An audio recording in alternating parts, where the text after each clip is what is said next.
Hi friends, welcome to my channel Priya vlogs అండి. ఇదిగోండి మా అబ్బాయి చూడండి టమాటా తింటుండు. నేను టమాటాలు కోసుకుంటే ఆయన పక్కకు కోస్తున్నా. అయితే ఆయన టమాటాలు రెడ్ కలర్లో కనిపిస్తున్నాయి కదా, పాక్కుంటా నా దగ్గరకు వచ్చేస్తుండని మంచం పైన వండబెట్టి ఒక టమాటా అయితే ఇచ్చిన. ఆ టమాటా చూడండి ఎన్ని రకాలుగా పొట్టు తీసేసి తినేస్తుండు. ఆ జ్యూస్ అంతా నోట్లోకి పోతుంది. అది పుల్ల పుల్లగా తీయగా మంచిగా అనిపిస్తుందేమో. అప్పటికి మా బాబుకి ఇంకా 7 months ఉన్నప్పుడు తీసిన వీడియో అనమాట ఇది. చూడండి ఓన్లీ ఉగ్గు తప్ప అప్పుడు ఇంకా నేను ఏం స్టార్ట్ కూడా చేయలేదు. కానీ ఆ టమాటా రుచి అయితే చూసేసినాడు అనమాట నేను చూపించే దానికంటే ముందే. అయితే ఆ టమాటా కోసం కాళ్ళు ఆడించుకుంటా నేను తీసుకున్నా అని చెప్పి ఏడుస్తున్నాడు.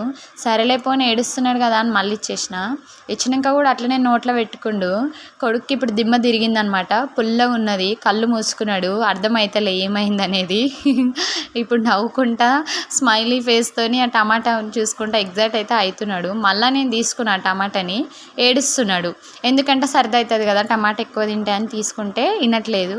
ఫోన్లే ఎందుకు ఏడిపించడం, వాడేదో సరదాగా ఎంజాయ్ చేస్తున్నాను ఇచ్చినందుకు వాడికి కోపం వచ్చి పడేసిండు.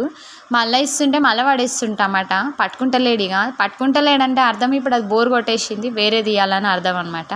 వేరేది ఏమి ఇవ్వాలా అని ఆలోచిస్తే అక్కడ వాటర్ బాటిల్ ఉంది, దాన్ని ఇచ్చేసిన. బాటిల్ తీసుకొని కొంతసేపు అయితే ఎగ్జైట్ అయ్యిండు. ఎన్ని ఇచ్చినా మళ్ళీ కొత్తది ఏదో కావాలా మా అబ్బాయికి అయితే. ఏది ఉంటుంది దాంతో అస్సలు ఆడాడు. 10 రకాలు నేను పక్కన పెట్టుకొని కూర్చొని ఏది బోర్ కొడితే అది తీసేసి మళ్ళీ కొత్త బొమ్మలు ఇవ్వాలి. సో వీడియో చూసి నచ్చితే లైక్ చేసి, షేర్ చేసి, సబ్స్క్రైబ్ చేసి నన్ను సపోర్ట్ చేసి